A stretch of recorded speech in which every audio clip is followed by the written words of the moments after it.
Hello everyone, welcome back to my channel. My name is Chetan Patel from Hello World Institute. So आज मैं फिर से एक सी का नया टॉपिक लेके आया हूँ जिसको मैंने बहुत ही बेसिक लेवल से एडवांस लेवल तक पढ़ा है। अगर आप बिगिनर हो तो भी इस टॉपिक को आप आसानी से समझ पाओगे।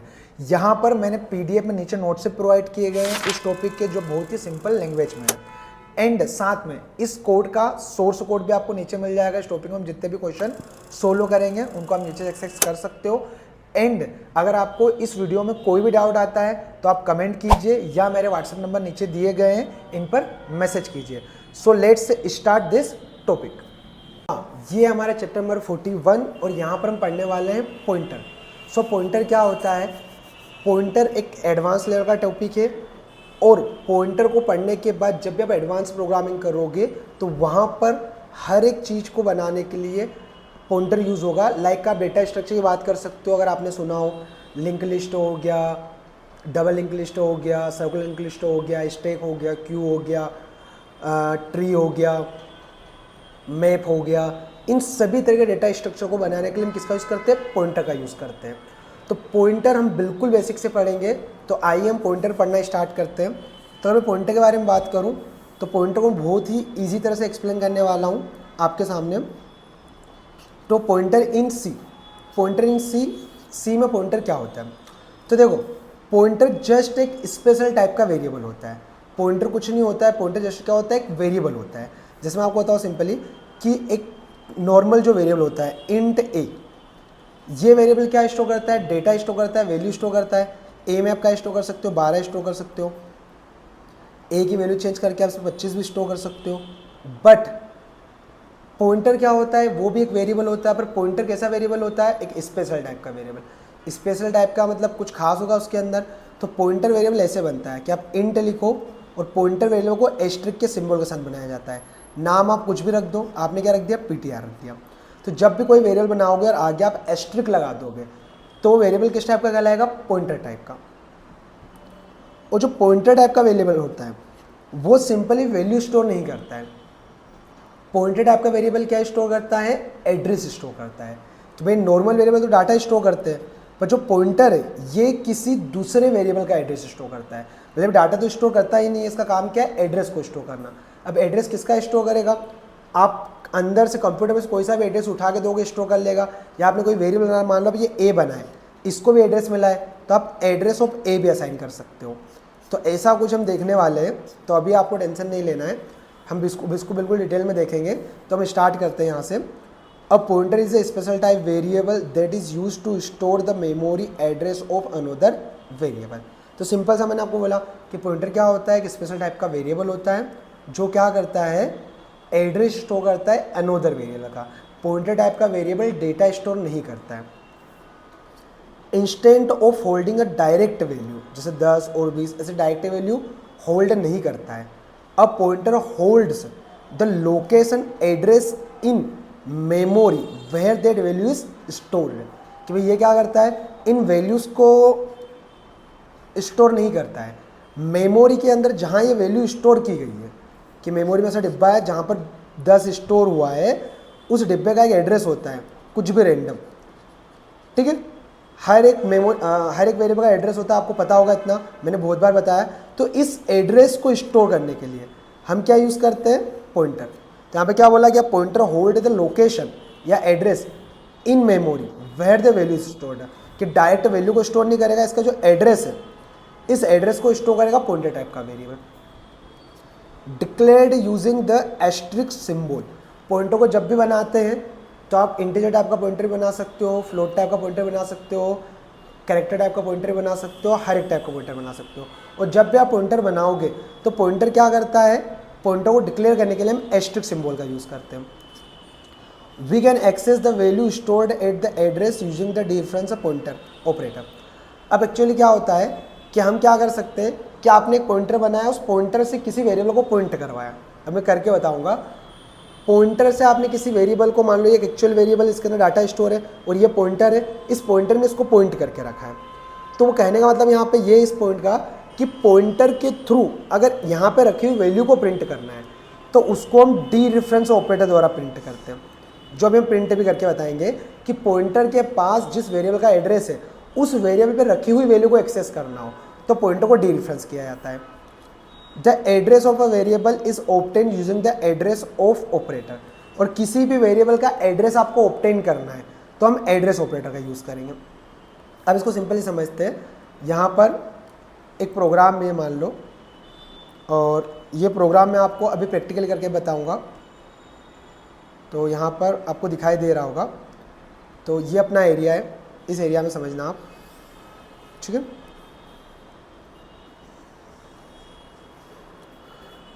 मैंने यहाँ पे क्या किया, सबसे पहले मैंने इंट x करके 12 स्टोर किया। तो एक नॉर्मल सा वेरिएबल बना है x नाम का, उसमें क्या स्टोर किया, 12 स्टोर किया। तो यहाँ पर देखो x नाम का एक वेरिएबल बना, उसका नाम x है, वहाँ पे क्या स्टोर है, 12 स्टोर है। और यहाँ पर 12 स्टोर है। उसके अलावा मैंने बोला, क्या बोला, मैंने बोला क्या आपने ये x बनाया और यहाँ पर देखो x बना हुआ है, इसके अंदर क्या स्टोर है, 12 स्टोर किया। यहाँ पे क्या स्टोर है, 12 स्टोर है। एंड मैंने बोला हर एक वेरिएबल का एड्रेस होता है, तो ये मान लो 56 12 78, ये इस x का एड्रेस है जो मेमोरी में मिला है। तो ये एक वेरिएबल बन गया।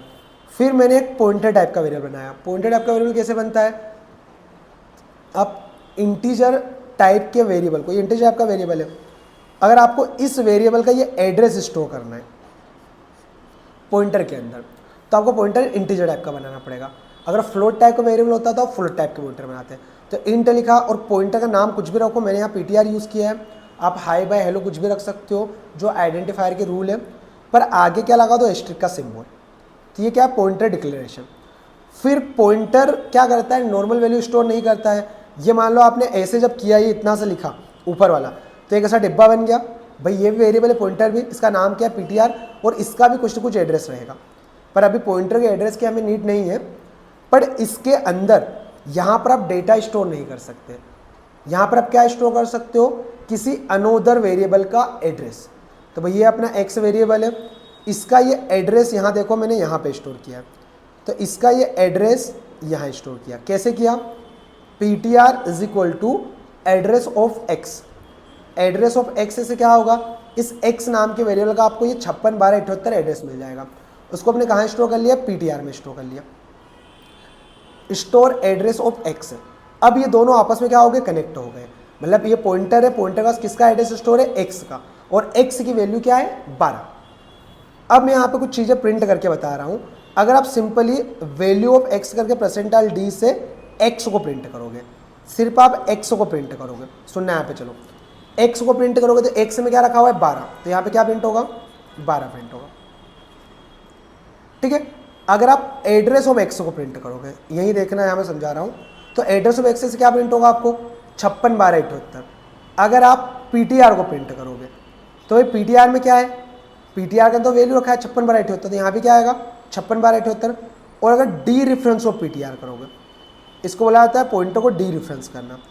अगर आप इसको डी रेफरेंस करोगे ptr को, तो ptr को जब भी डी रेफरेंस करते हैं, ये बहुत इंपॉर्टेंट पॉइंट है, किसी भी पॉइंटर को डी रेफरेंस करते हैं उसके आगे एस्ट्रिक लगाते हैं, तो उससे क्या होता है, जब भी किसी पॉइंटर को डी रेफरेंस करते हो तो इस पॉइंटर के पास जो एड्रेस स्टोर है उस पर रखी हुई वैल्यू यानी 12 ये प्रिंट होगी। देखो ptr लिखने से आपको ये मिलेगा, अगर आप ptr को प्रिंट करोगे तो क्या मिलेगा, इसकी वैल्यू ये जिसके अंदर स्टोर है। और अगर आप डी रेफरेंस ऑफ ptr करोगे, ठीक है, ये वेरिएबल डिक्लेयर करने का तरीका भी है, पॉइंटर को डिक्लेयर करने का तरीका भी है, और पॉइंटर के पास जो एड्रेस है उस पर रखी हुई वैल्यू को एक्सेस करना हो तो इसको बोला जाता है डी रेफरेंस करना, नोट कर लेना। तो डी रेफरेंस ऑफ ptr लिखोगे तो इससे क्या मिलेगा आपको, इससे मिलेगा इस पॉइंटर के पास जो एड्रेस है, इस एड्रेस पर रखी हुई वैल्यू।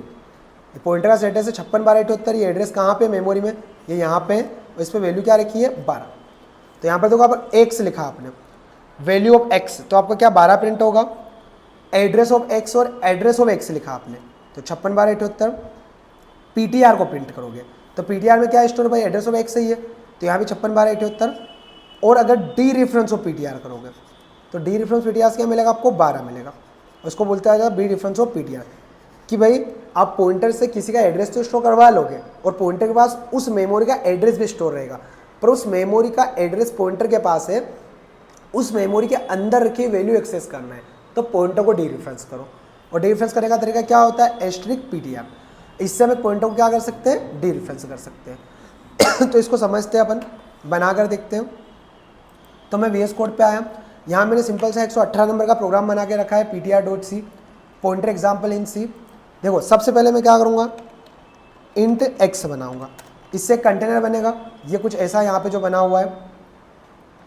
फिर क्या करूँगा मैं, x में कुछ रख लूँगा, मैंने 12 रख लिया, तो इससे क्या होगा, यहाँ पे इसके अंदर 12 आ जाएगा।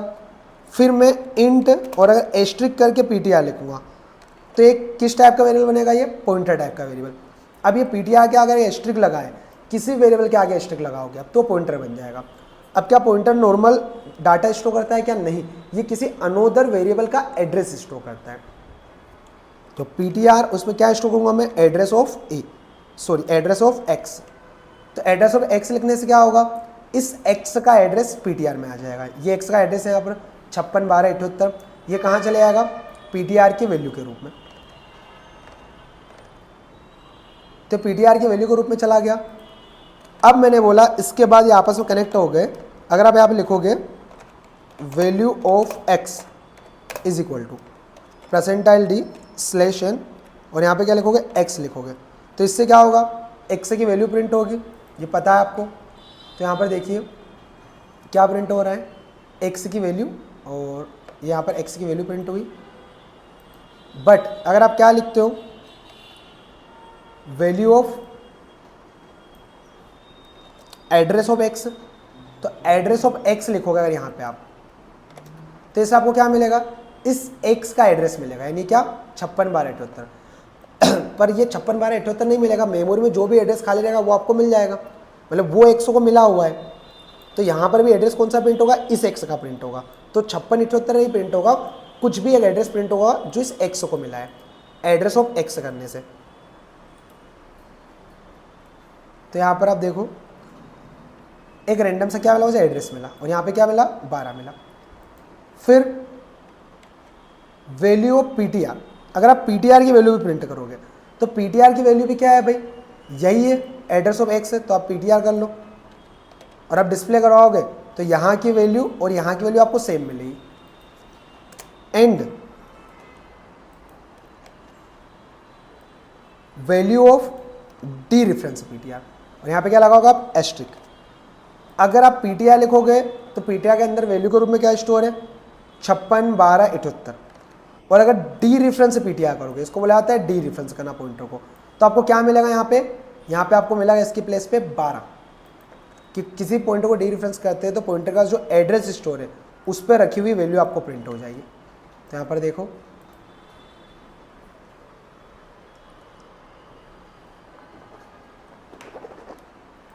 एक्स की वाला एड्रेस ऑफ एक्स की वैल्यू क्या है भाई, उसका एड्रेस जो भी रहेगा, पर ptr की वैल्यू क्या रहेगी, ये सेम रहेगी। क्यों, क्योंकि ptr ने इसी का एड्रेस होल्ड किया है। और जब ptr को आप क्या करोगे, डी रेफरेंस करोगे, तो क्या मिलेगा, ptr के पास जो एड्रेस है उस एड्रेस पे क्या रखा हुआ है, उस एड्रेस पे 12 रखा हुआ है, तो क्या मिलेगा, 12 मिलेगा।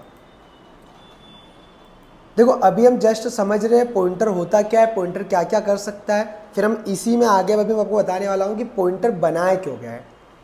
ठीक है, ये पॉइंटर की हम वर्किंग देख रहे हैं, तो इतना आपको समझ में आया होगा। कुछ पॉइंट और बताऊंगा आपको पॉइंटर के बारे में, जैसे यहाँ पे बताता हूँ, फिर प्रैक्टिकल करता हूँ। ये वाला देखना, we can change variable value using pointer, हम पॉइंटर के थ्रू उस वेरिएबल की वैल्यू को भी चेंज कर सकते हैं। अगर आप क्या लिखोगे यहाँ पे, डी रेफरेंस ptr और 90 रखोगे तो ये ptr में नहीं जाएगा, जैसे ये ptr था आपका और ये क्या है, x है, और यहाँ पे पहले 12 रखा हुआ था, और इसका एड्रेस कहाँ है, इसके पास है। आप जब डी रेफरेंस ptr करोगे तो ये 90 कहाँ जाएगा, अगर सिर्फ ptr में 90 स्टोर करते तो 90 यहाँ पे स्टोर होता, पर डी रेफरेंस ptr करोगे और 90 करोगे तो इस पॉइंटर के पास जो एड्रेस है, कौन सा एड्रेस है, इस वाले x का, तो यहाँ पे क्या स्टोर हो जाएगा, यहाँ पे स्टोर हो जाएगा 90। उसके बाद आप x की वैल्यू को प्रिंट करोगे तो 90 प्रिंट होगी। जैसे इसी में आगे देख लेते हैं अपन, अलग से ना करते हुए। भाई अभी x में 12 है, यहाँ x में 12 प्रिंट हुआ, ये मैंने डी रेफरेंस किया पॉइंटर को तो 12 प्रिंट हुआ। मैं आगे आया और मैंने लिखा dereference ptr is equal to 90। तो ये वैल्यू 90 कहाँ जाएगी? इस पीटीआर के पास जो एड्रेस है उस एड्रेस के ऊपर ये 90 चला जाएगा। मतलब 12 के प्लेस पे जो x में 12 स्टोर है वहाँ पे 90 चला जाएगा। चेक करना है, तो ये करने के बाद आप यहाँ पर printf after change value is equal to %d /n, और यहाँ पर आप क्या लिखोगे? x लिखोगे, तो आपको क्या मिलेगा? यहाँ पे 90 मिलेगा। और यहाँ पे अगर डी रेफरेंस पॉइंटर भी लिखोगे आप, एक ही बात है, दोनों लिख सकते, कुछ भी लिखो आप, x लिखो तो भी x की वैल्यू मिलेगी, और डी रेफरेंस पीटीआर लिखोगे तो भी क्या मिलेगी? x की वैल्यू। पर दोनों जगह क्या मिलेगा? 90-90 मिलेगा। तो यहाँ पर आप देख सकते हो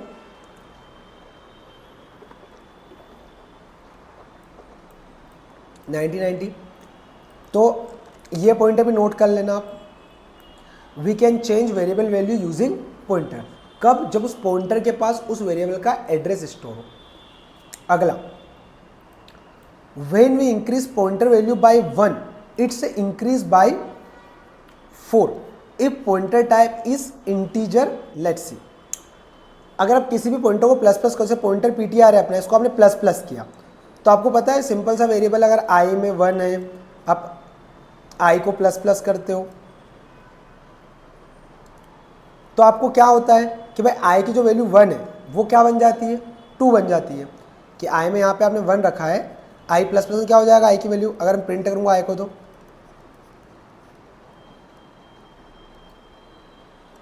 आई की वैल्यू हो जाएगी 2।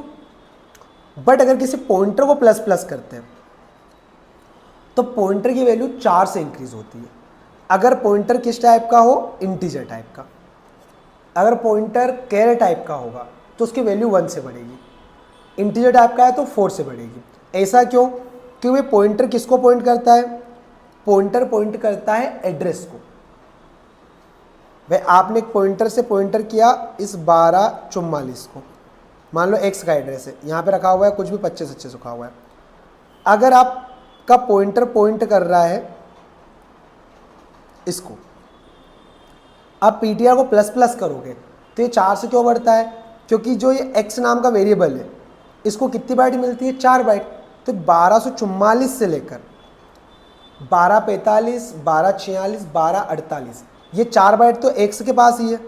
और पॉइंटर का काम क्या है? किसी वेरिएबल को पॉइंट करना है, एड्रेस को। तो जब पॉइंटर को प्लस प्लस करेंगे तो उस 4 बाइट आगे पॉइंट करेगा वो, इसलिए पॉइंटर को प्लस प्लस करना वो 4 से बढ़ता है। क्योंकि एक जिस वेरिएबल को पॉइंट करके रखता है वो 4 बाइट का वेरिएबल होता है। अब उसका जब भी उसको प्लस प्लस करेंगे तो पॉइंटर अगले वेरिएबल को पॉइंट करेगा, तो 4 बाइट आगे ही रखा होगा वो। तो ये भी चीज़ मैं आपको करके बता देता हूँ। इसके लिए मैं क्या करता हूँ, यहीं पे चलो देखो, अभी यहाँ पर मैं फिर से प्रिंट एफ करके एक बार क्या करता हूँ, पॉइंटर का एड्रेस प्रिंट करता हूँ। पॉइंटर एड्रेस %d, और मतलब पॉइंटर एड्रेस नहीं, पॉइंटर की वैल्यू प्रिंट करेंगे। मान लो अपन कि पॉइंटर वैल्यू, और पॉइंटर की वैल्यू क्या रहेगा? एक एड्रेस रहेगा, ठीक है। तो पीटीआर की वैल्यू क्या रहेगी? जो ऊपर आएगी वही रहेगी, और शायद मैं स्लेशन लगाया हो लास्ट में, ठीक है। देखो यही रहेगी जो 96 यहाँ पे। बट अगर मैं इसके नीचे क्या कर दूंगा, और इसका भी एक लॉजिक जो आगे वर्क होगा, पीटीआर प्लस प्लस, और फिर से इस पीटीआर को प्रिंट करूंगा, तो भाई इस ए का एड्रेस, एड्रेस ऑफ एक्स अगर चेक करूंगा वो तो वही रहेगा, वो चेंज नहीं होगा, ठीक है, वो चेंज नहीं होगा। जैसे ये यहाँ पे डिब्बा था, यहाँ पे आपने क्या किया भाई, पीटीआर को क्या किया? प्लस प्लस किया। तो आपने जब पीटीआर प्लस प्लस किया तो इस पीटीआर के अंदर 56 12 78 है, तो इसमें क्या आ जाएगा? 56 12 82 आ जाएगा। क्या आ जाएगा? 56 12 82। यहाँ तो 78 ही रहेगा।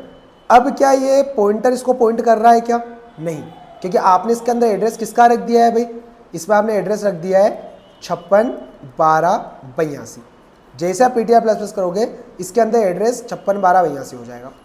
अब ये तो इसका एड्रेस तो वही रहेगा x का, तो क्या अब ये पॉइंटर इसको पॉइंट करेगा क्या? नहीं, ये इसके आगे पॉइंट करने लग जाएगा। पर हमारा मेन यहाँ पर कंसेप्ट ये है, क्या पीटीआर को प्लस प्लस करने पर हम देखते हैं कि पीटीआर की वैल्यू कितने से बढ़ रही है। तो कितने से बढ़ेगी? 4 से। तो यहाँ पर आप देख सकते हो, यहाँ पर देखो 64 22 डबल 22 96 था, और यहाँ पे क्या है, 64 22 300 आ गया। यहाँ पर लास्ट में 296 था, और यहाँ पर क्या हो गया, 4 ऐड हुआ तो 300 हो गया। और यहाँ पे एक सिलेक्शन लगा देता हूँ मैं।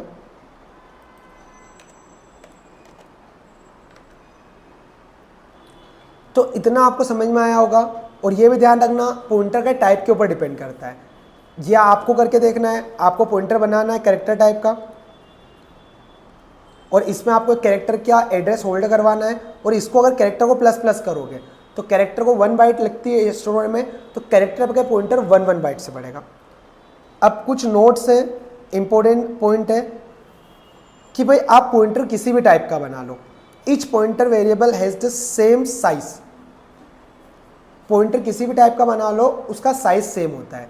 जैसे आपको पता है भाई इंट टाइप का वेरिएबल बनाओगे आप a, तो क्या रहेगा, इसको 4 बाइट मिलती है।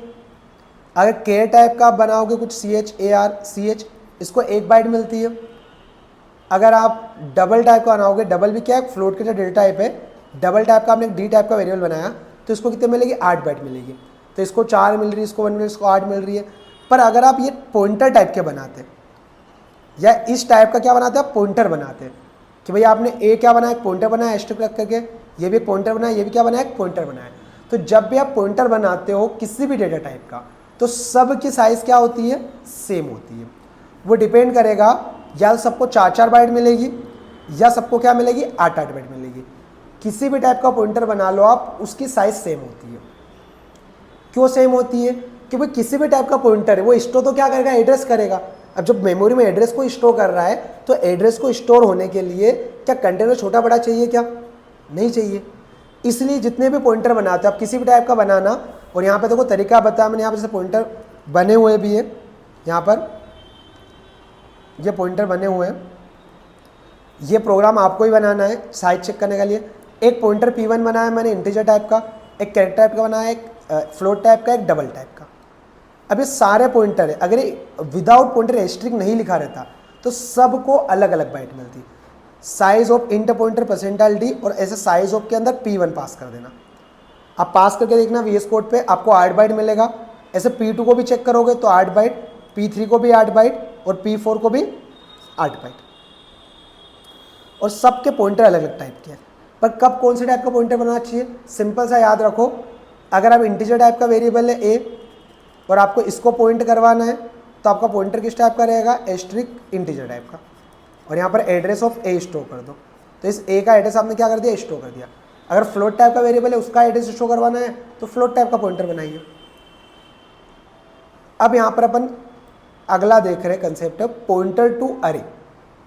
और अभी भी हम ये देख रहे हैं पॉइंटर क्या क्या कर सकता है। इसके जस्ट बाद टॉपिक आने वाला है कि पॉइंटर बनाया क्यों गया है या पॉइंटर का एक्चुअल काम क्या है। पर अभी पॉइंटर क्या क्या कर सकता है, पॉइंटर एड्रेस स्टोर कर सकता है। पॉइंटर को प्लस प्लस करने पर उसका एड्रेस 4 से बढ़ता है अगर पॉइंटर इंटीजर टाइप का हो। और पॉइंटर के थ्रू आप किसी अनदर वेरिएबल की वैल्यू भी चेंज कर सकते हो जिस वेरिएबल का एड्रेस पॉइंटर के पास स्टोर है। इतना हमने अभी देखा है। अब हम देख रहे हैं यहाँ पर पॉइंटर टू अरे, कि पॉइंटर द्वारा अरे को कैसे पॉइंट कर सकते हैं।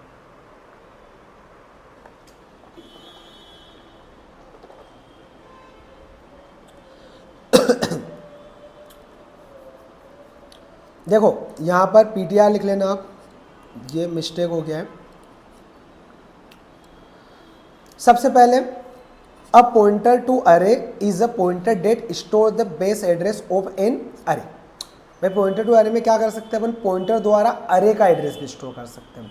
पर अरे को तो बहुत सारी बाइट मिलती है। भाई आपने अगर यहाँ पर अरे 5 लिखा है और यहाँ पर आपने अरे की वैल्यू स्टोर की है, अरे आपको पता होना चाहिए, हमने प्रीवियस वीडियो में ये अरे पढ़ा है प्रीवियस चैप्टर में। और अगर आप पॉइंटर पढ़ने आए हो तो अरे का आपको बेसिक नॉलेज होना चाहिए। तो ये इंट ARR 5 और ये अपने एक अरे बनाया कितने का, 5 का। तो अरे को कितनी बाइट मिलेगी भाई, इस वाले को, इसको मिलेगी 20 बाइट। और ये यहाँ पर इसका स्ट्रक्चर है। तो वैसे इतना सा लिखोगे आप,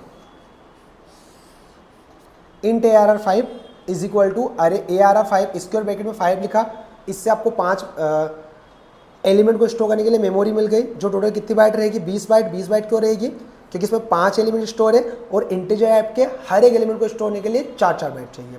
तो 4 4 दूनी 8 4 3 12 4 16 4 5 20।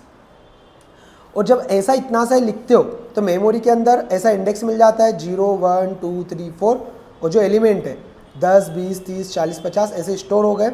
और आपको पता है कि इसको कंटीजियस मेमोरी मिलती है, जो अरे होता है अरे को भी मेमोरी मिलती है 20 बाइट। तो ये पूरी कितनी बाइट है 20 बाइट है। और ये 20 बाइट कैसी रहेगी, एक जगह मिलेगी, सिंगल ब्लॉक मिलेगा कंटीजियस। कि भाई अगर इसका एड्रेस 400 है 10 का, तो 400 से 404 तक तो 10 स्टोर है, तो इसका क्या है 404, इसका 408, अगले एलिमेंट का 412, अगले का 416। तो आपने एक अरे बनाया और यहाँ बोला है कि array a pointer to array is pointer that address store the base address of an array. कि भाई पॉइंटर टू अरे में क्या होगा, ये आपने पॉइंटर बनाया h2ptr करके, और ptr इज इक्वल टू आपने ARR लिख दिया। ARR लिखने से आपको पता है, मैंने आपको बताया है कि जब भी आप ARR लिखते हो तो ARR से आपको पॉइंटर का क्या मिलता है, बेस एड्रेस मिलता है। तो आपको क्या मिल जाएगा 400। आप चाहो तो ARR लिख दो या ऐसे भी लिख दो, ptr के अंदर एड्रेस ऑफ ARR 0। इससे भी आपको क्या मिलेगा, बेस एड्रेस ऑफ अरे। एड्रेस ऑफ ARR क्या मिलेगा, एड्रेस ARR और 0, तो इससे आपको ये वाला एड्रेस मिलेगा 400। और आप सिंपली ARR भी लिखते हो तो भी आपको 400 मिलेगा। तो हम पॉइंटर द्वारा क्या पॉइंट करेंगे, अरे के बेस एड्रेस को। मैं लिखूंगा ptr is equal to ARR। इससे क्या होगा, इस ptr के अंदर देखो यहाँ ptr मैंने बना के रखा है, उस ptr में क्या आ जाएगा 400 आ जाएगा, इसका बेस एड्रेस। अब ये जो अरे आपको मिलेगा अंदर मेमोरी अरे के लिए, उसका जो भी बेस एड्रेस रहेगा 400 होगा तो इसमें 400 आ जाएगा। उसका अगर बेस एड्रेस 800 होगा तो इसमें क्या आ जाएगा 800 आ जाएगा। और बाकी जो भी रहेगा आगे के एड्रेस कैसे रहेंगे, अरे के 4 से इंक्रीज होते हैं। तो यहाँ पर हमने ptr में ARR को रखा, तो इससे आप ptr में क्या आ गया 400 आ गया। अब ptr के पास जो एड्रेस होता है, ptr के थ्रू उस एड्रेस पर रखी वैल्यू को एक्सेस कर सकते हैं अपन, हाँ कर सकते हैं। Since the array name itself represent the base address of the first element, a pointer can be used to access array element। ये यही चीज़ है कि एक अरे का नाम क्या करता है, खुद के बेस एड्रेस को रिप्रेजेंट करता है। और मैंने क्या किया, अरे के अंदर ptr बनाया अपन ने, ये पॉइंटर, इससे कौन सा ptr बना, ये सा डिब्बा बना जिसका नाम ptr है। और इस ptr में क्या रखा अपन ने, ARR लिखो या एड्रेस ऑफ ARR 0 लिखो। तो ARR सिंपल रहेगा लिखने में, तो मैंने जैसे ही ARR लिखा तो ptr में 400 आ गया। अब क्या कर सकते हैं अपन, देखो इसको मुझे थोड़ा छोटा करना पड़ेगा।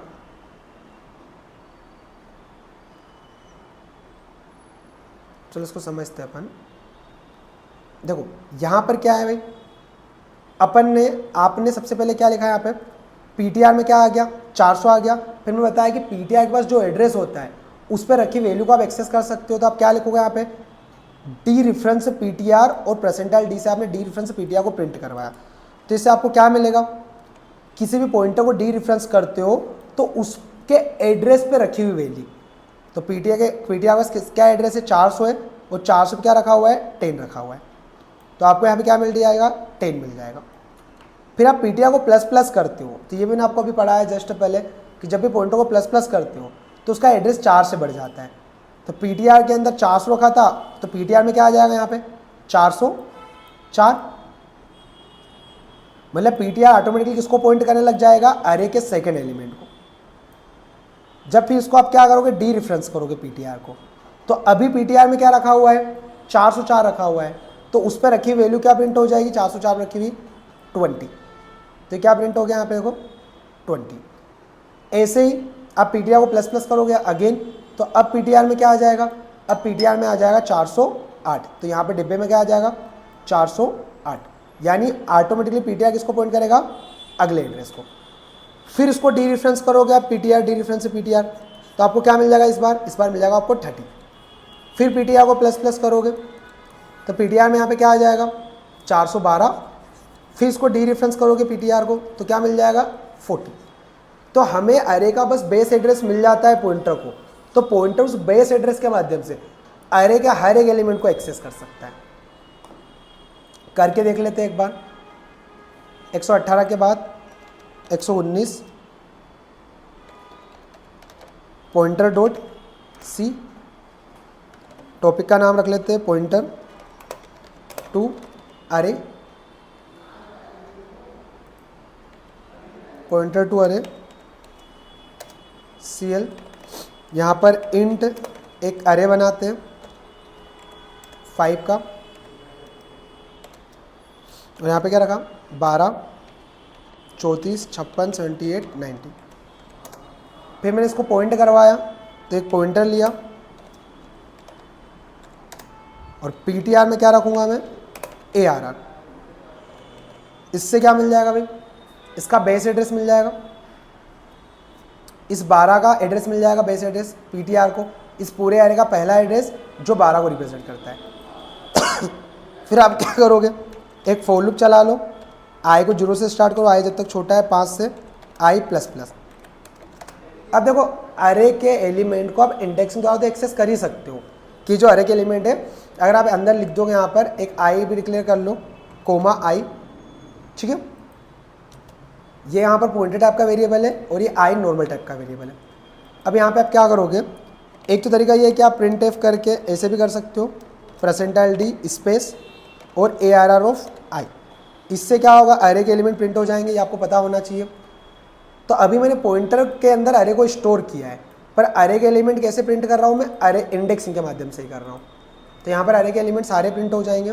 तो आपके सामने देखो अरे के एलिमेंट प्रिंट हो रहे हैं यहाँ पे 12 34 56 78 90। पर मुझे यहाँ पर क्या लिखना है, अगर मैंने लिख दिया डी रेफरेंस PTR, तो यहाँ PTR के पास एड्रेस क्या आया है ARR, यानी कौन सा एड्रेस आया है, बेस एड्रेस मान लो 400 आया है, जो किसका है 12 का है। तो आप इसको 5 बार चलाओगे फॉर लूप को, क्योंकि 0 से 5 तक चलेगा ये 5 बार क्या प्रिंट करेगा, ये 5 बार प्रिंट करेगा डी रेफरेंस ऑफ PTR। मतलब 5 बार PTR का क्या रखा रहेगा, 400 ही रखा रहेगा, और जब 400 को 5 बार डी रेफरेंस करोगे तो 5 बार क्या प्रिंट होगा, 12 प्रिंट होगा।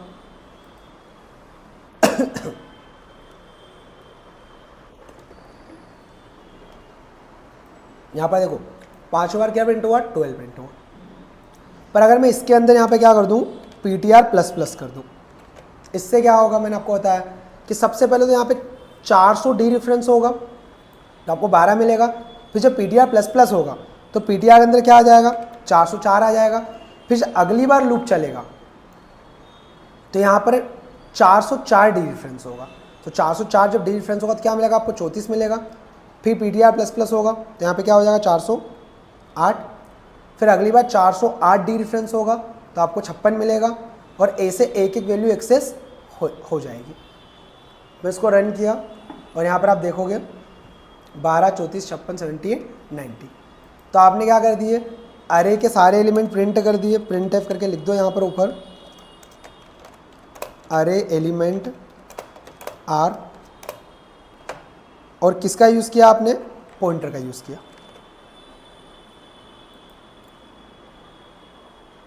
तो यहाँ पर देखो अरे के सारे एलिमेंट प्रिंट हो रहे हैं। तो ये भी आपको समझ में आया होगा। इसको थोड़ा सा और अपन बढ़ाते हैं आगे, 199 के बाद 120 पॉइंटर डॉट सी पेस्ट किया। देखो इस अरे के एलिमेंट में मैं यूज़र से लेता हूँ, ये हटा दिया मैंने। अरे के एलिमेंट किससे लूँगा, यूज़र से, पर किसकी हेल्प से, इंडेक्सिंग की हेल्प से नहीं लूँगा, पॉइंटर की हेल्प से। कैसे, यहाँ पर आया देखो PTR के पास क्या आ गया, 400 आ गया, ठीक है। अब मैं यहाँ पे क्या लगाऊंगा, यूज़र को बोलूँगा printf enter array element,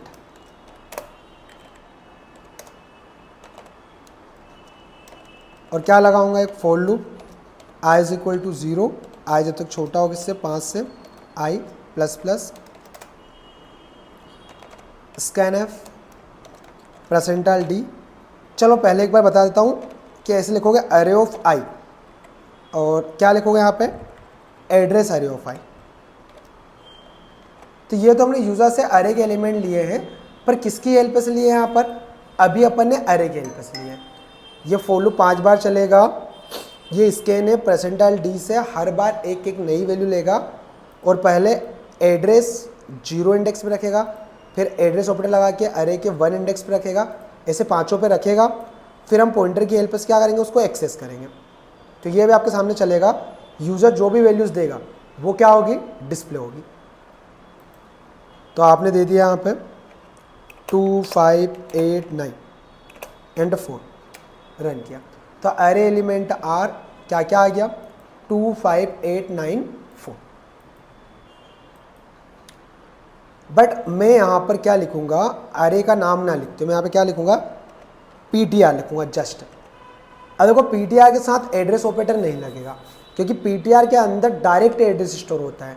तो यहाँ पर आप PTR लिख रहे हो, तो यहाँ पर क्या आएगा भाई, ये PTR में 400 है, तो यहाँ पे क्या आएगा कि परसेंटाइल डी जो वैल्यू लेगा वो 400 पे स्टोर कर दे। फिर PTR को क्या कर दोगे, प्लस प्लस, तो PTR में क्या आ जाएगा, 404। फिर अगली बार जो इसके ने वैल्यू लेगा वो कहाँ स्टोर करेगा, 404 पे। फिर PTR प्लस प्लस होगा, तो यहाँ पे क्या आ जाएगा, 408। अगली वैल्यू कहाँ स्टोर होगी, 408 पे। फिर PTR प्लस प्लस होगा 412, फिर ऐसे ही 416। फिर अगली वैल्यू कहाँ स्टोर होगी, 416 पे, जो एक 5वीं वैल्यू रहेगी। पर वो वैल्यू स्टोर करने के बाद यहाँ पे क्या आ जाएगा, 420। क्या आ गया, 420। अब 420 आ गया, उसके बाद ये फॉर लूप क्या हो जाएगा, फॉल्स हो जाएगा आई की वैल्यू के कारण। अपन बाहर आए, अब यहाँ पे एरे के एलिमेंट प्रिंट करवाने। अब अगर आप डी रेफरेंस से PTR करोगे तो PTR के पास लास्ट एड्रेस क्या था, ये 420 था, तो ये 420 को डी रेफरेंस करेगा, वो अरे का लास्ट एड्रेस का भी बात का रहेगा। तो वहाँ कुछ डाटा रखा है क्या, नहीं। तो एक बात ध्यान रखना, जब भी आप फॉर लूप के अंदर PTR को प्लस प्लस करते हो तो फॉर लूप के बाहर जाकर फिर से PTR में कौन सा एड्रेस रखेंगे अपन, ARR। उससे क्या होगा, फिर से PTR के अंदर ARR को लिखने से क्या हो जाएगा, जो अपना अरे है ये, इसका बेस एड्रेस आ जाएगा। तो PTR अंदर फिर से क्या आ जाएगा, 400 आ जाएगा। फिर सबसे पहले 400 को डी रेफरेंस करेगा तो उस अरे की पहली वैल्यू मिलेगी, फिर प्लस प्लस होगा 404 को डी रेफरेंस करेगा, फिर 408 को डी रेफरेंस करेगा। और यहाँ पर देखो हमने अब क्या किया है, यूज़र से डाटा भी पॉइंटर की हेल्प से लिया है, एंड यहाँ पर हमने डिस्प्ले भी किसकी हेल्प से करा है, पॉइंटर की हेल्प से। इसको रन किया,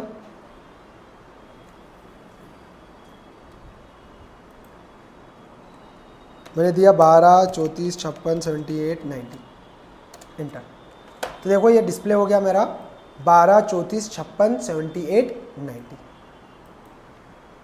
ठीक है, यहाँ पर भी एक सिलेक्शन लगा दो ताकि नीचे से लेना स्टार्ट करें वो। अब यहाँ पे देखो आप देखोगे तो इसमें अरे का क्या काम है भाई, यहाँ डाटा भी आपने पॉइंटर की हेल्प से डिस्प्ले करवाया, लिया भी पॉइंटर की हेल्प से। यहाँ पर बस आपने अरे यहाँ पे बनाया है, तो यहाँ पे अरे का एक सिंपल सा काम है मेमोरी एलोकेट करवाना, कि ये सिर्फ मेमोरी एलोकेट करवा रहा है। उस मेमोरी के ऊपर डेटा रखने का काम, उस मेमोरी से डाटा उठाने का काम, एक्सेस करने का काम कौन कर रहा है, पॉइंटर कर रहा है। बस पॉइंटर को आप क्या दे दो, अरे का बेस एड्रेस। फिर पॉइंटर उस अरे को जो मेमोरी मिली है 20 बाइट, वहाँ डाटा रख भी देगा, वहाँ से एक्सेस भी कर लेगा। तो अब हम पॉइंटर की बात करेंगे आगे, क्या कि पॉइंटर एक्चुअली क्यों बना है। भाई अरे यहाँ पे जस्ट मेमोरी दे रहा है और मैनेज क्या कर रहा है उस एड्रेस को, जो मेमोरी मुझे मिल रही है अरे फाइल के में 20 बाइट मिल रही है, उस 20 बाइट को मैनेज मतलब उसके अंदर डाटा रख कौन रहा है, एक्सेस कौन कर रहा है, मेरा पॉइंटर। क्योंकि पॉइंटर को किसी भी मेमोरी का पॉइंटर को एड्रेस मिल जाता है तो पॉइंटर क्या करता है, वहाँ डाटा रख भी सकता है, एक्सेस भी कर सकता है, और पॉइंटर को प्लस प्लस करने से वो 4 से जंप करते हुए उसके आगे की मेमोरी पे भी डाटा रख सकता है। तो अब हम ये जो 20 बाइट ये अरे दे रहा है, हम ऐसे मेमोरी अलोकेट करवाएंगे और पॉइंटर की हम अरे की हेल्प से नहीं करवाएंगे, उसको मैनेज तो पॉइंटर से ही करेंगे। पर जो मेमोरी मुझे मिलने वाली है भाई, ये अरे भी 20 बाइट दे रहा है मुझे, और इस 20 बाइट को मैं अरे पॉइंटर से क्या कर रहा हूँ, मैनेज कर रहा हूँ। पर जो 20 बाइट ये अरे दे रहा है वो मैं अरे से नहीं लूँगा, मैं वो मेमोरी किससे लूँगा, एक बना बनाया फंक्शन है उससे 20 बाइट लूँगा और वो रन टाइम पे लूँगा। हमारी मेमोरी दो टाइप की होती है, स्टैटिक मेमोरी और डायनामिक मेमोरी। तो जो अरे मेमोरी देता है वो स्टैटिक होती है। और हम पॉइंटर को हमने क्यों पढ़ा है, पॉइंटर को हमने पढ़ा है, सुनना अच्छे से, पॉइंटर को हमने पढ़ा है डायनामिक मेमोरी को यूज़ करने के लिए, कि डायनामिक यानी रन टाइम पे जो मेमोरी मिलती है उस पर डेटा रखना और वहाँ डाटा एक्सेस करना हो तो हम पॉइंटर की हेल्प से करते हैं। क्योंकि जो डायनामिक मेमोरी मिलती है रन टाइम पे वो जस्ट मेमोरी मिलती है मुझे, एड्रेस, उस मेमोरी का कोई नाम नहीं होता है। तो मैं मेमोरी को कहाँ स्टोर करवाता हूँ, पॉइंटर से पॉइंट करवाता हूँ, उस मेमोरी पे डाटा भी पॉइंटर की हेल्प से रखूँगा और एक्सेस भी पॉइंटर की हेल्प से करूँगा। तो पहले हम समझते हैं चलो स्टैटिक मेमोरी क्या होती है और डायनामिक मेमोरी क्या होती है, फिर डायनामिक मेमोरी कैसे एलोकेट की जाती है, पॉइंटर्स को कैसे पॉइंट करेगा, ये सारी चीज़ें हम देखेंगे। तो मैं यहाँ पे आता हूँ PDF पे।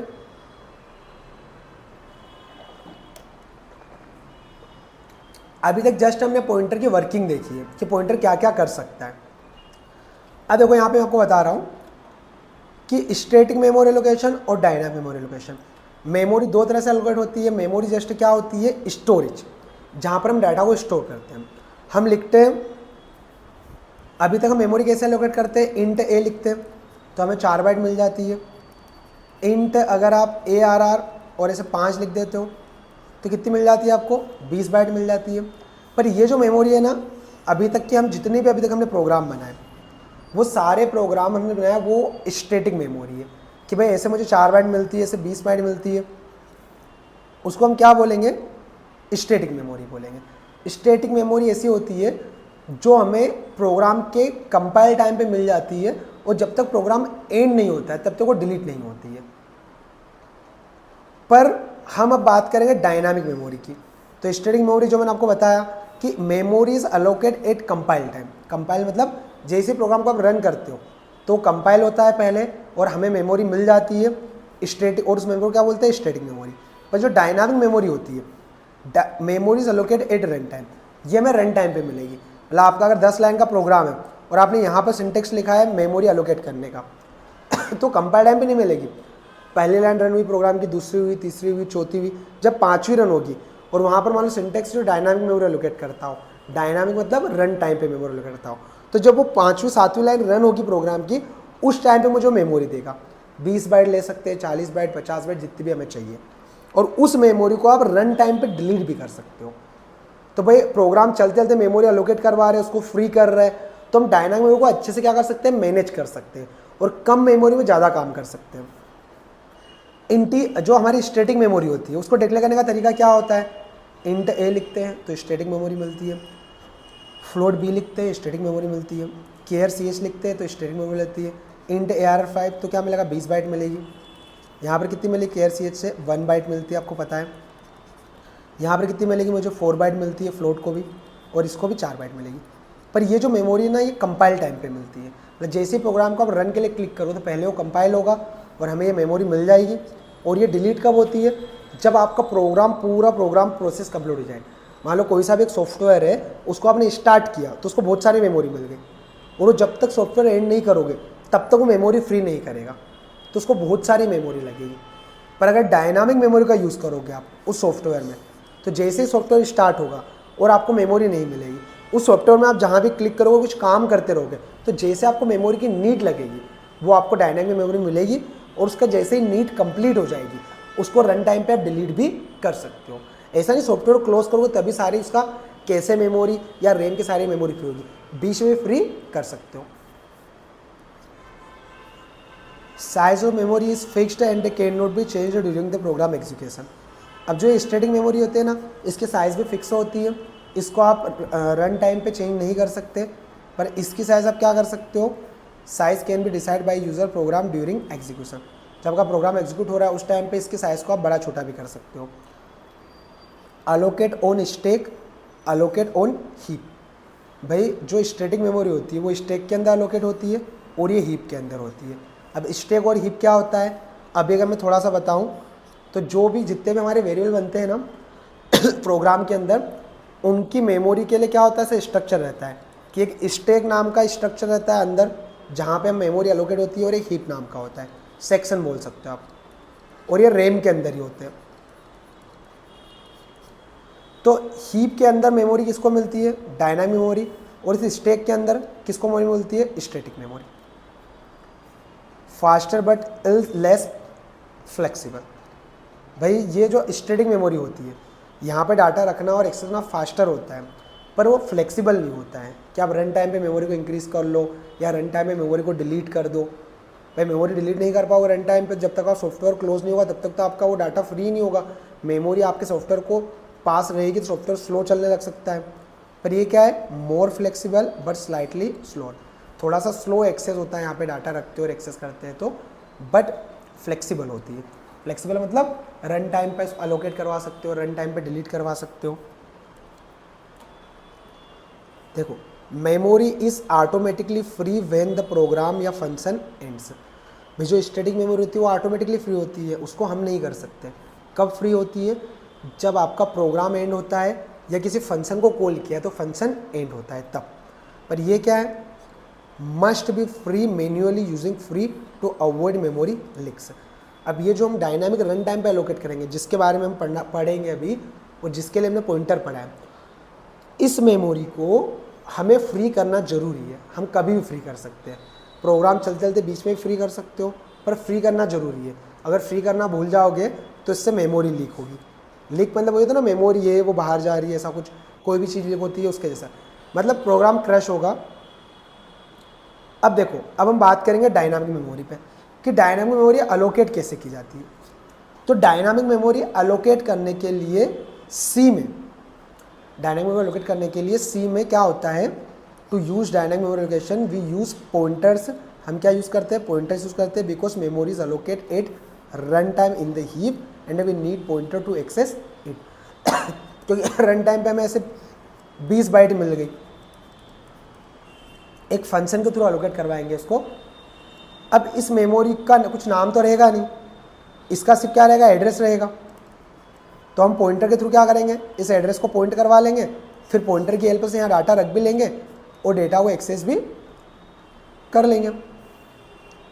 तो एक हेडर फाइल होती है stdlib.h, उसके अंदर ये सारे बने बनाए फंक्शन होते हैं। ये जो फंक्शन है मेलोक, केलोक, रीलोक एंड फ्री, इनको हम एक एक करके पढ़ेंगे। मेलोक द्वारा हम क्या करते हैं? डायनामिक मेमोरी को अलोकेट करते हैं। और ये चारों कहाँ रखे हुए हैं? ये रखे हुए हैं stdlib.h के अंदर। मेलोक द्वारा आप मेमोरी को अलोकेट करते हो, केलोक द्वारा भी अलोकेट करते हो, रीलोक द्वारा फ्री कर सकते हो, फ्री द्वारा फ्री कर सकते हो, और रीलोक द्वारा जो आपको मेमोरी मिलती है रन टाइम पे उसको इंक्रीज कर सकते हो। तो ये 4 बिल्ट इन फंक्शन है बने बनाए जो डायनामिक मेमोरी अलोकेट करवाने का, इंक्रीज करवाने का और उसको फ्री करवाने का काम करते हैं। और ये चारों कहाँ रखे हुए हैं? इस लाइब्रेरी के अंदर stdlib.h। इसको पहले आपको प्रोग्राम में हैज़ इंक्लूड करके ऐड करना पड़ेगा, किसको? stdlib.h को। देन आप क्या कर सकते हो? इन फंक्शंस को प्रोग्राम में यूज़ कर सकते हो।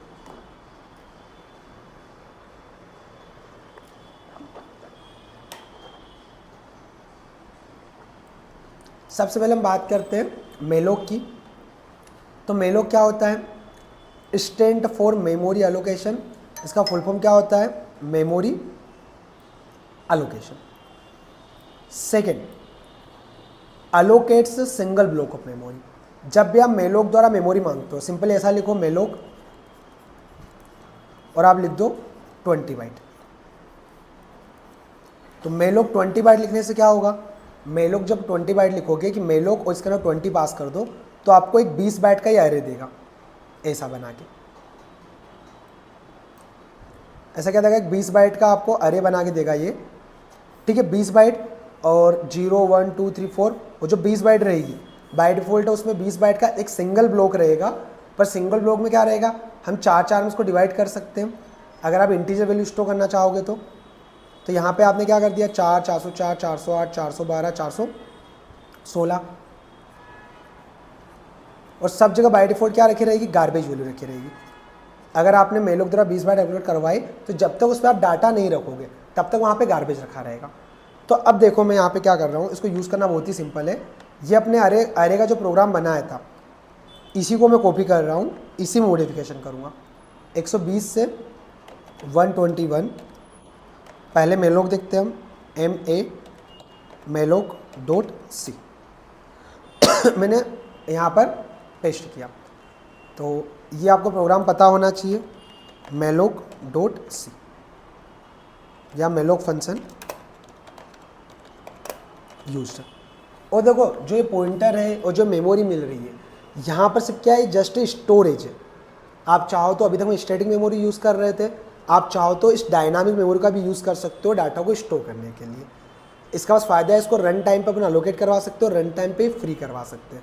तो इससे हम कम मेमोरी में ज़्यादा काम करवा सकते हैं।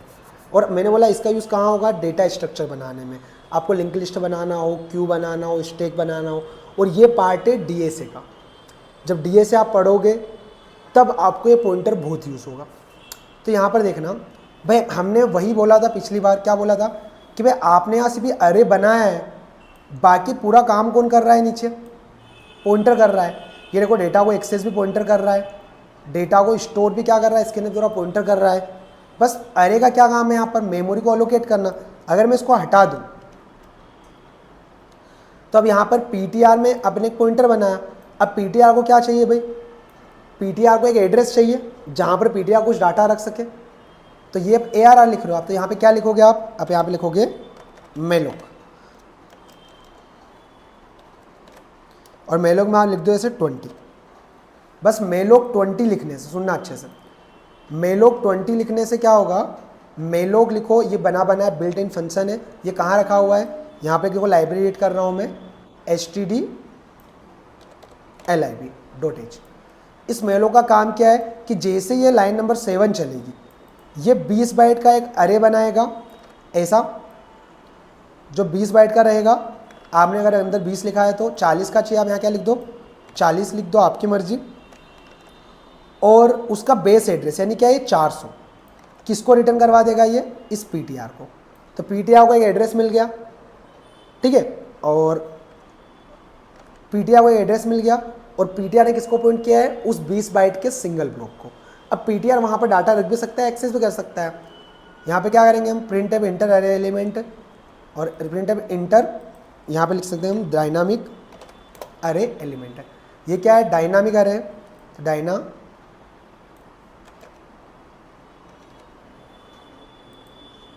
इंटर डायनामिक अरे एलिमेंट।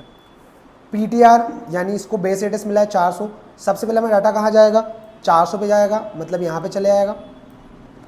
फिर पीटीआर प्लस प्लस करोगे तो पीटीआर में क्या आ जाएगा, 404 आ जाएगा, ये वाला एड्रेस। फिर 404 पे डाटा रखोगे आप तो यहाँ पे डाटा चला जाएगा।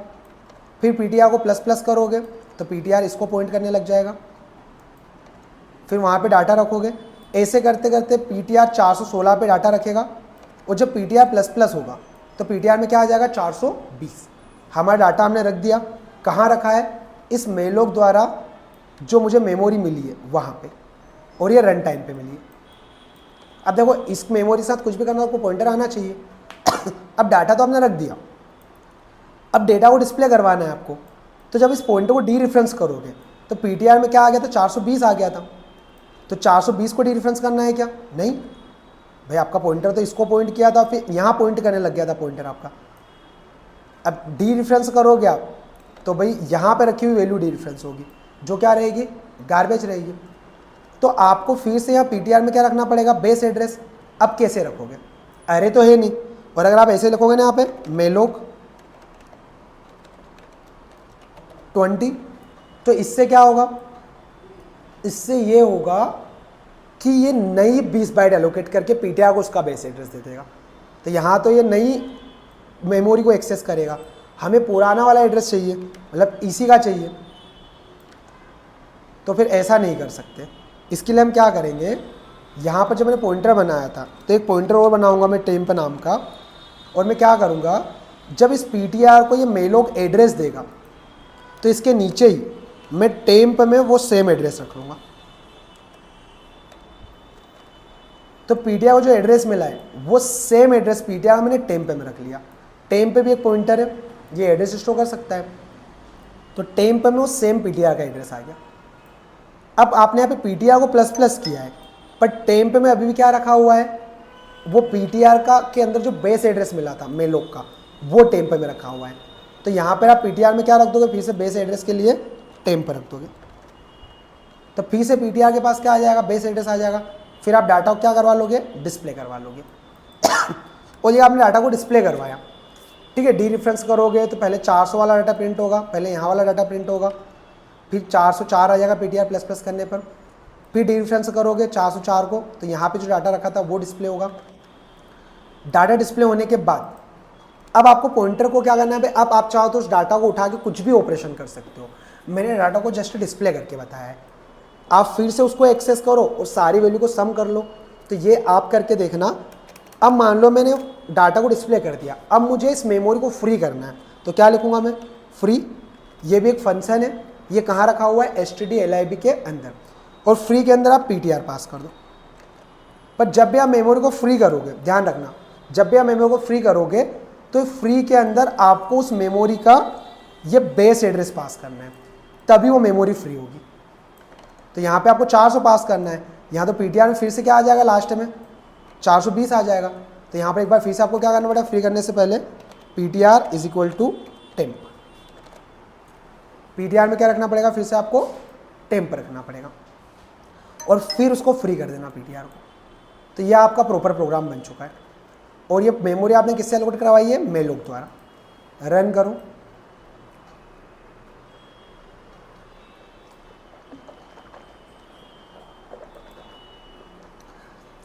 इंटर डायनामिक अरे एलिमेंट, तो मैंने यहाँ पे लिख दिया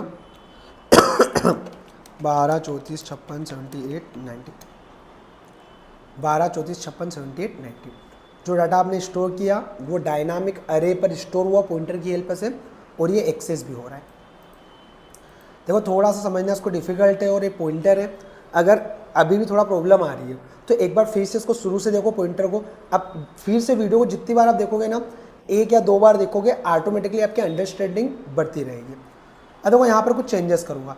ये मेलोक का प्रॉपर सिंटेक्स है वैसे तो, पर मेरे यहाँ पर मैं 20 लिख रहा हूँ, मतलब मुझे कितने एलिमेंट स्टोर करवाने, 5, क्योंकि हर एलिमेंट को कितनी कितनी बाइट चाहिए, 4 चाहिए। पर मैं यहाँ पे ऐसे भी तो लिख सकता हूँ 5 इंटू साइज ऑफ इंट। देखो इसका मतलब भी क्या होगा, 5, और ये साइज ऑफ इंट आपको पता है कि साइज ऑफ ऑपरेटर क्या बताएगा मुझे, इस इंट की साइज। तो यहाँ पे क्या देगा, यहाँ पे देगा 4, और 4 का 5 में क्या हो जाएगा, इंटू हो जाएगा। तो ये क्या हो जाएगा, 5 चौक 20। तो आप 20 लिखो या 5 इंटू साइज ऑफ इंट लिख दो। ये साइज ऑफ इंट ज़्यादा प्रीफर किया जाता है, इसका आंसर 4 ही आएगा, और 4 में 5 का इंटू होगा, यहाँ पे 20 मिल जाएगा। अब एक चीज़ और कि आप यहाँ पे 5 लिख रहे हो तो 20 बाइट मिल रही है, आप यहाँ पे n लिख दो, और n की वैल्यू किससे ले लेते हैं हम, यूज़र से। इंटर अरे साइज और डायनामिक अरे साइज।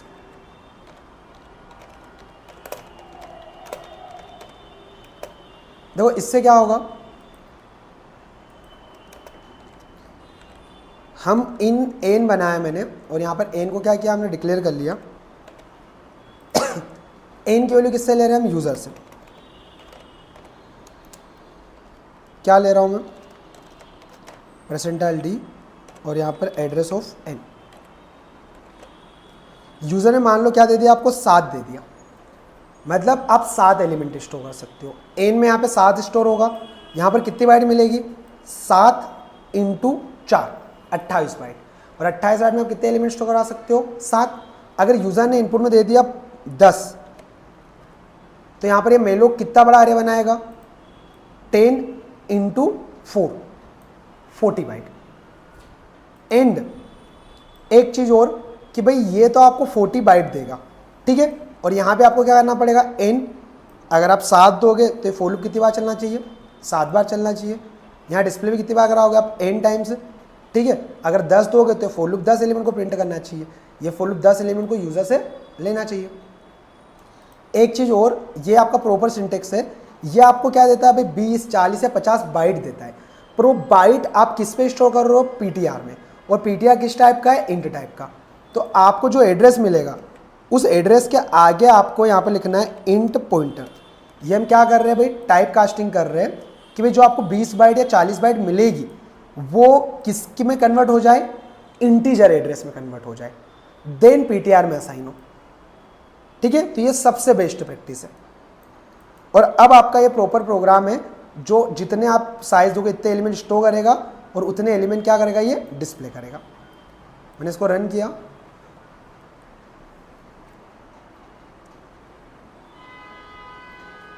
ये बोलेगा आपको इंटर डायनामिक अरे साइज आपने दे दी कितनी, 6 दे दी। आप कितने एलिमेंट स्टोर करा सकते हो, 6, 12, 34, 56, 78, 90 और 44। देखो ये 6 के 6 एलिमेंट क्या हो गए, प्रिंट हो गए, और लास्ट में हमारी मेमोरी भी क्या हो जाएगी, फ्री हो जाएगी। और इसके नीचे आप कितना भी कोड लिख सकते हो, ठीक है, पर इस मेमोरी को आप यूज़ नहीं कर सकते फ्री करने के बाद। आप नई मेमोरी एलोकेट करवाइए, पर प्रोग्राम में यहीं पे ये मेमोरी फ्री हो जाएगी, जो पीटीआर को मिली थी वो 20 बाइट। तो ऐसे रन टाइम पे इसको आप डिलीट भी कर सकते हो। तो ये तो हमारा क्या था, मेलोक था। देखो यहाँ मेलोक में लिखा हुआ है stand for memory location, allocate a single block of memory of given size in bytes.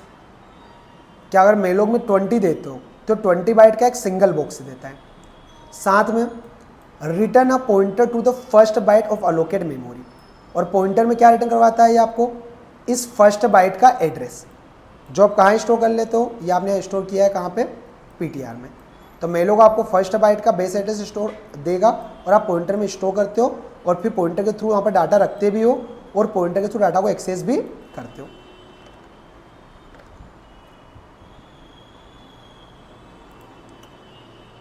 And ये इसका memory is note initialised contain garbage value. और बाय डिफॉल्ट जब भी आप ऐसे बनाओगे, देखो यहाँ बनाने का प्रॉपर तरीका लिखा हुआ है, ठीक है, जो मैंने आपको बताया था अभी। जो इससे बनाओगे इससे आपको कितनी बाइट मिलेगी, 20 बाइट मिलेगी, और वहाँ पर बाय डिफॉल्ट वैल्यू क्या असाइन होगी, गार्बेज। अब एक केलोक होता है, केलोक क्या करता है, केलोक भी सेम मेमोरी एलोकेट करता है, पर केलोक में सिर्फ कितना सा डिफरेंस होता है मैं बताता हूँ। ये पूरा प्रोग्राम सेम रहेगा, 121 के बाद 122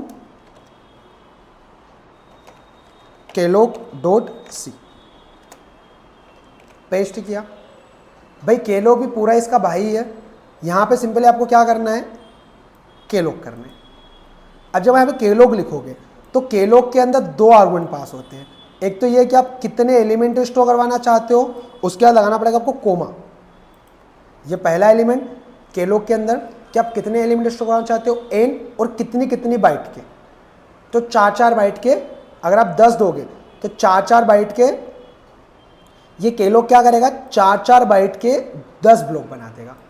केलोक क्या करता है, मल्टीपल ब्लॉक बनाता है 4-4 बाइट के, पर वो भी कंटीजियस होते हैं, मतलब पास पास में ही होते हैं। तो उसका बेस एड्रेस पीटीआर को मिलता है, और सेम प्रोसेस वहाँ भी ऐसे डाटा रख सकते हैं, वहाँ भी ऐसे ही डाटा एक्सेस कर सकते हैं। क्योंकि देखो ये ऐसे मल्टीपल ब्लॉक बनाएगा, और केलोक भी क्या देगा, 20 बाइट देगा, और ऐसे मल्टीपल ब्लॉक बनेंगे, बस ब्लॉक अलग अलग रहेंगे पर कंटीजियस रहेंगे। पहला 400, दूसरा 404, तो इस 400 को हम कहाँ स्टोर करवा लेते हैं, पीटीआर में, और फिर पीटीआर से यहाँ पे डाटा भी रख सकते हैं, और पीटीआर को प्लस प्लस करेंगे, पीटीआर इसको पॉइंट करेगा 404 को, फिर पीटीआर प्लस प्लस करेंगे 408 को, और ऐसे डाटा रख भी सकते हैं, यहाँ पे डाटा एक्सेस भी कर सकते हैं पॉइंटर की हेल्प से। तो केलोक के बारे में देखो यहाँ लिखा हुआ है, और ये मैंने केलोक लिखा है यहाँ पर, इसको चला के बता देता हूँ। कोड में कुछ भी चेंजेस नहीं होगा, बस केलोक और मेलोक में डिफरेंस क्या है मैं बता रहा हूँ आपको। ये बोलेगा इंटर डायनामिक अरे साइज मैंने दे दी 3, तो ये 3 एलिमेंट स्टोर कर सकता है, 12, 34, 56, ठीक है। आप 10 दोगे 10 कर लेगा, 20 दोगे 20 कर लेगा। केलोक स्टैंड्स फॉर कंटीजियस एलोकेशन, कि इसका मतलब होता है, केलोक का मतलब कंटीजियस एलोकेशन। ये जो कंटीजियस एलोकेशन हो रहा है उसमें भी मेलोक में भी होता है। Allocate memory for an element each of given size, कि ये एन एलिमेंट के लिए, एन यानी 1 2 3 4 5, एन एलिमेंट के लिए मेमोरी अलोकेट करता है, और गिवन साइज 4-4 बाइट के, जैसे 4-4 बाइट के 5 ब्लॉक बना दिए। Means calloc allocate multiple block of memory, ये मल्टीपल ब्लॉक बनाता है। Initialize all bytes to 0। अब देखो वो गार्बेज असाइन करता है बाय डिफॉल्ट, ये बाय डिफॉल्ट क्या असाइन कर देता है, 0। अगर डायरेक्ट मेलोक द्वारा अरे बनाओगे और डायरेक्ट उसके एलिमेंट को प्रिंट करवाओगे तो आपको 0 0 मिलेगा, पर हमने यहाँ पर प्रिंट नहीं करवाया है, हमने यूज़र से उनको चेंज कर दिया है और फिर हमने डिस्प्ले करवाए। तो बस ये एक डिफरेंस है मेलोक और केलोक में। एक तो वहाँ सिंगल ब्लॉक होता है, केलोक में मल्टीपल ब्लॉक होते हैं। वहाँ पर बाय डिफ़ॉल्ट वैल्यू क्या होती है, ये जी गार्बेज होती है, और केलोक में क्या होता है, बाय डिफ़ॉल्ट वैल्यू 0 होती है। ये इसका सिंटेक्स है। 5 एलिमेंट असाइन, 5 ब्लॉक बनाने हैं और साइज ऑफ इंट के। अब केलोक के बाद आता है मेरा क्या, रिलोक।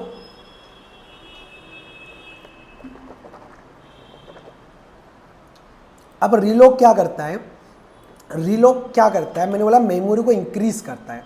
जैसे मान लो स्टैंड्स फॉर रीएलोकेशन, रिलोक का फुल फॉर्म है use to resize the memory block already allocate by malloc और केलोक। मेलोक केलोक द्वारा आपने जो पहले 20 बाइट या 40 बाइट अलोकेट करवाया है एक बक्सा, उसको इंक्रीज करना हो, उसी को इंक्रीज करना हो, तो आप रियलोक का यूज करोगे। Keeps existing data and adjust to new size, कि पुराना डाटा आपके पास रहेगा वो, और उसी को इंक्रीज करके और नया डाटा भी इंटर कर सकते हो। जैसे आपने यहाँ पीटीआर और इंट, देखो ये आपने जो बनाया है, मान लो ये किसके थ्रू बनाया आपने, इतना वाला मेलोक के थ्रू, ठीक है। यहाँ पर 0 लिखा हुआ है गलती से, आपने किसके थ्रू बनाया, मेलोक के थ्रू। तो आपने पहले 20 बाइट मेलोक के थ्रू अलोकेट करवा ली। वो अलोकेट करवाने के बाद अगर आपको लगता है कि मैं क्या करूँ, इसकी साइज़ को बढ़ा दूँ, कितनी बाइट और ऐड कर दूँ, 12, तो आप क्या लिखोगे यहाँ पे, रिलोक, और ये पीटीआर क्या है, ये पुरानी बाइट का address, comma 8 into size of int है, मतलब टोटल अब 32 बाइट मिल जाए मुझे। तो जो पुरानी 20 बाइट है वो किस में अलोकेट हो जाएगी, 32 बाइट में। तो ये पुराने एड्रेस तो सेम रहेंगे और इसमें आगे आपको जस्ट उसके आगे एड्रेस मिल जाएंगे। तो रिलोक क्या करेगा, पुराने अरे को, डायनामिक अरे को इंक्रीज कर सकता है रन टाइम पे, और इसमें रिलोक लिखा जाता है और पीटीआर यानी पुरानी वाली साइज का बेस एड्रेस दिया जाता है, और टोटल पुराना वाला और अभी नया टोटल कितना अलोकेट करना है, तो 32।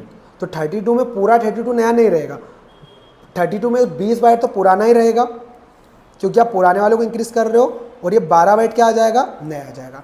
फिर जस्ट इसके आगे आएगा कि 416 के बाद 420, 424, 428, और यहाँ जो पुराना डाटा आपने अगर कुछ स्टोर कर दिया है तो वो भी आपके पास रहेगा। तो ये किसकी हेल्प से कर सकते हो आप, रिलोक की हेल्प से। तो और फ्री की हेल्प से क्या कर सकते हो आप, जो फ्री होता है, फ्री की हेल्प से आप फ्री कर सकते हो। तो free deallocate the memory allocate by malloc, calloc और रिलोक, ठीक है। तो ये आपको ट्राई करना है। इसमें आपको क्या करना है, देखो मैं बता देता हूँ, ट्राई करना। आप क्या करना है, आपको पहले आपको क्या कर लेना है, ऐसे मेलोक द्वारा मान लो आपने यहाँ पे 5 लिख दिया, इंटू साइज ऑफ इंट लिख दिया,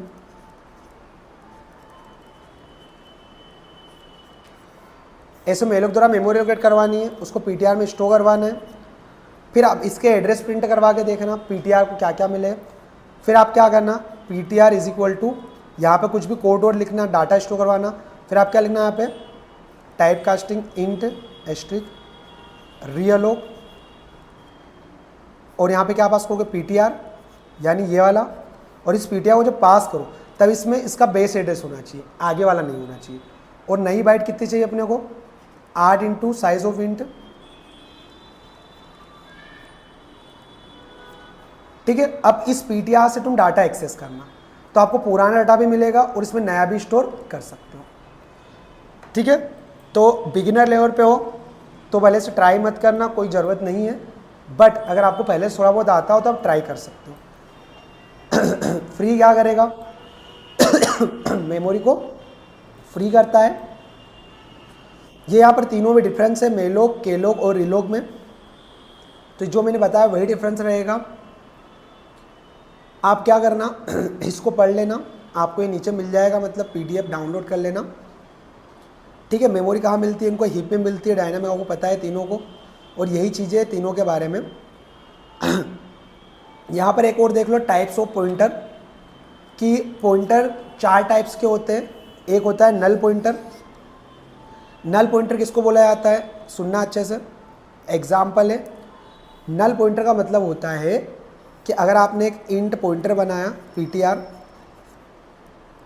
और अगर आप इसमें भी यहाँ पर एड्रेस नहीं रख रहे हो तो ptr एक पॉइंटर है, जब तक इसमें एड्रेस पॉइंट नहीं करवाओगे तो ये कंप्यूटर का कोई सा भी गार्बेज एड्रेस पॉइंट कर लेगा। तो ये पॉइंटर क्या रहेगा, खतरनाक रहेगा। और ऐसे पॉइंटर को अपन वाइल्ड पॉइंटर बोलते हैं, ये भी नीचे बताऊंगा, वाइल्ड एंड जंगली पॉइंटर। तो हमारा सही तरीका है पॉइंटर को डिक्लेयर करने का कि जब भी आप इंट एस्ट्रिक करके ptr बनाओ, या तो डायरेक्ट एड्रेस ऑफ ए, किसी का एड्रेस रख दो, ठीक है, एड्रेस ऑफ ए रख दो या मेलोक करके एड्रेस रख दो। पर अगर आप एड्रेस नहीं रख रहे हो तो इंट ptr, और ptr में क्या रख दो, नल रख दो। इससे क्या होगा कि अभी ये किसी को भी पॉइंटर नहीं कर रहा है। नल का मतलब क्या होगा, अभी किसी को पॉइंट नहीं कर रहा है। तो ऐसे पॉइंटर को नल पॉइंटर कहते हैं। A pointer that does not point two any memory location, अगर वो पॉइंटर किसी मेमोरी लोकेशन को पॉइंटर नहीं करता है तो use to initialize a pointer when no address is assigned, कि अगर हमें कोई भी एड्रेस असाइन नहीं करना हो तो हम क्या करते हैं, नल पॉइंटर कंटेन वैल्यू नल, तो वहाँ पर नल पॉइंटर क्या करते हैं, असाइन करते हैं। जैसा इंट पॉइंटर बना आपने नल असाइन कर दिया, और ये सही तरीका है। नल का मतलब पॉइंटर के अंदर पॉइंटर ने किसी को पॉइंटर नहीं किया है। फिर आप चेक भी कर सकते हो if ptr double equal to null, इससे क्या होगा भाई, अभी ptr में क्या है, हाँ नल रखा हुआ है, तो ये क्या बोलेगा, पॉइंटर इज नल। ऐसा प्रोग्राम बना के आप टेस्ट कर सकते हो। पर ये सही तरीका है कि पॉइंटर के अंदर आप नल असाइन करते हो, उसको नल पॉइंटर बुलाया जाता है। और पॉइंटर में नल कब असाइन करते हैं, जब अगर आप उसके अंदर कोई एड्रेस असाइन नहीं कर रहे हो। तो जब तक एड्रेस असाइन नहीं कर रहे हो तब तक नल असाइन कर दो। फिर बाद में भले से आप पॉइंटर को चेंज कर देना, एड्रेस ऑफ ए असाइन कर दिया या आपको जो भी रखना हो, तो ये नल पॉइंटर हो गया। वॉइड पॉइंटर, वॉइड पॉइंटर एक ऐसा पॉइंटर होता है कि अगर आप वॉइड टाइप का, देखो यहाँ बना हुआ है, अगर आप वॉइड करके पॉइंटर बनाते हो एस्ट्रिक ptr, तो ये पॉइंटर किसी भी टाइप का एड्रेस स्टोर कर सकता है। मतलब यहाँ पर इंटीजर x है, इंटीजर y है, तो आपको दो पॉइंटर नहीं बनाने हैं, इंटीजर टाइप का और फ्लोट टाइप का। आप वॉइड टाइप का पॉइंटर बना लो और ptr के अंदर x का एड्रेस स्टोर कर सकते हो। पर जब डिस्प्ले करवाओगे तो आपको ये ध्यान रखना है, पहले ptr को, क्योंकि वॉइड टाइप का पॉइंटर है, पहले ptr को टाइप कास्ट करके किस में कन्वर्ट करो, इंटीजर पॉइंटर में, फिर उसको डी रेफरेंस कर दो, तो आपको क्या मिल जाएगा, 10 मिल जाएगा। फिर आप उसी पॉइंटर में, जो वॉइड टाइप का पॉइंटर है, एड्रेस ऑफ y यानी फ्लोट टाइप के वेरिएबल का एड्रेस भी स्टोर कर सकते हो। तो वॉइड टाइप का पॉइंटर किसी को भी पॉइंट कर सकता है। पर यहाँ भी जब इसको आप डी रेफरेंस करोगे ptr को, तो डी रेफरेंस करने से पहले ptr को क्या करना, टाइप कास्ट करना, किसमें, फ्लोट के अंदर, फिर उसको क्या करना, डी रेफरेंस करना। तो यहाँ पर यही लिखा हुआ है, void pointer a pointer date can be point two any data type, कि वॉइड पॉइंटर किसी भी डेटा टाइप को पॉइंट कर सकता है। Can not be D reference directly without type casting, पर जब इसको डी रेफरेंस करोगे तो आपको क्या करना पड़ेगा, टाइप कास्ट करना पड़ेगा। तो इस प्रोग्राम को कॉपी पेस्ट करके भी आप चला सकते हो, ठीक है, इस प्रोग्राम को भी चला सकते हो। फिर आता है अपना क्या, वाइल्ड पॉइंटर, जो मैंने आपको भी बताया था। देखो आपने एक पॉइंटर बना लिया इंट ptr, जब तक इसमें आप कोई एड्रेस नहीं दोगे तब तक इसको क्या बोला जाएगा, वाइल्ड पॉइंटर। और डेंजरस मेयर क्रैश, कि भाई जब इसको आप डी रेफरेंस करोगे तो ptr के अंदर आपने किसी का एड्रेस दिया क्या, नहीं, तो ये गार्बेज एड्रेस कंप्यूटर में किसी भी फाइल का एड्रेस स्टोर कर सकता है। और इसको डी रेफरेंस करोगे तो ये डेंजरस है और मेक क्रैश हो सकता है। A pointer that points to some random memory location, एक ऐसा पॉइंटर जो some memory random memory location को पॉइंट करता है, उसको वाइल्ड पॉइंटर बोला जाता है। डिक्लेयर्ड बट नॉट इनिशियलाइज्ड, यहाँ पे डिक्लेयर किया बट इनिशियलाइज नहीं किया। Using wild pointer can lead the undefined behaviour of program और क्रैश, प्रोग्राम क्रैश हो जाता है। एक चौथा डेजलिंग पॉइंटर। डेजलिंग पॉइंटर ये आपसे कोई पूछ सकता है, वॉइड पॉइंटर क्या होता है, नल पॉइंटर क्या होता है, डेजलिंग पॉइंटर क्या होता है। तो डेजलिंग पॉइंटर और डेजलिंग पॉइंटर क्या होता है, एक ऐसा पॉइंटर जिसको हम फ्री कर देते हैं। जैसे यहाँ पे समझो, पहले आपने पॉइंटर लिया इंट ptr, आपने क्या किया, डायनामिक मेमोरी लोकेट की। भाई पॉइंटर का काम ही है डायनामिक मेमोरी को स्टोर करना, पॉइंट करना। तो int malloc size of int, यानी इससे कितनी मिली, 4 बाइट मिली। सिर्फ साइज ऑफ इंट लिखा है, तो मेलोक के अंदर क्या लिखा हुआ है, 4 लिखा हुआ है, और ये ptr को मिल गया। डी रेफरेंस करके मैंने यहाँ क्या स्टोर कर दिया, 10। जब मैं डी रेफरेंस करूँगा तो मुझे 4 बाइट है, वो जो ptr के पास स्टोर थी तो वहाँ पे मैं क्या रख दूंगा, ऐसे 10 रख दूंगा, इसको डी रेफरेंस करके, और फिर फ्री कर दूंगा। किसी भी पॉइंटर के अंदर आप कोई एड्रेस असाइन करते हो, फिर उसको फ्री कर देते हो, तो फ्री करने के बाद जो पॉइंटर आपका रहता है उसको बोला जाता है डेजलिंग पॉइंटर। उसके अंदर आप नल असाइन कर दो ताकि वो सेफ प्रैक्टिस रहेगी। भाई किसी पॉइंटर में आपने मेलोक द्वारा मेमोरी दी, आपने डाटा रखा, एक्सेस किया, फिर उस पॉइंटर को फ्री कर दिया, तो किसी पॉइंटर को फ्री करने का तो पॉइंटर तो डिलीट होगा नहीं, वो मेमोरी फ्री होगी, वो पॉइंटर तो आपके पास अभी भी रहेगा। तो उस पॉइंटर को अपन बोलेंगे डेजलिंग पॉइंटर। कब? जब आप उसकी मेमोरी फ्री कर देते हो, और उसके अंदर आप नल रख दिया करो ताकि वो नल पॉइंटर बन जाए। नल नहीं रखोगे तो ये डेजलिंग पॉइंटर है, ये वाइल्ड पॉइंटर की तरह रहेगा। तो यहाँ पर मैं क्या देखे, पॉइंटर के 4 टाइप्स भी देखे हैं, और ये हमारा पॉइंटर यहाँ पर पूरी तरह कंप्लीट हो चुका है। ठीक है, अब पॉइंटर का यूज़ करके आप आगे बहुत सारे डेटा स्ट्रक्चर पढ़ोगे, जब भी आप डीएसए पढ़ोगे तो वहाँ पर आपको पॉइंटर यूज़ करने में ये वाला टॉपिक बहुत हेल्प करेगा। एंड अगर ये समझ में नहीं आया तो प्लीज़ इस टॉपिक को दोबारा से देखना, क्योंकि ये थोड़ा सा डिफिकल्ट टॉपिक है, एंड इसका हमारे आगे और पीछे के टॉपिक से ऐसा कुछ खास कनेक्शन नहीं है। पर आने वाले भविष्य में अगर आप जब भी प्रोग्रामिंग को एडवांस लेवल पे करोगे और डीएसए पढ़ोगे, डेटा स्ट्रक्चर एंड एल्गोरिथम, तो वहाँ पर पॉइंटर बहुत यूज़ होगा। तो अगर आपको लगता है कि पॉइंटर के थ्रू आगे आपको और भी कुछ सीखना है या कुछ टॉपिक्स पढ़ना है, लिंक लिस्ट हो गया, क्यू हो गया, स्टैक हो गया, जो डीएसए का पार्ट है, तो वो भी अगर आप सीखना चाहते हो तो प्लीज़ नीचे कमेंट करना, ताकि मैं उस पर भी आपको वन शॉट वीडियो बना के प्रोवाइड कर पाऊँ। Thank you. तो हाँ दोस्तों, कैसी लगी आपको वीडियो? अगर वीडियो अच्छी लगी हो तो प्लीज़ चैनल को सब्सक्राइब करो, वीडियो को लाइक करो, एंड इस वीडियो को अपने दोस्तों के साथ शेयर करो, और कमेंट करना मत भूलना।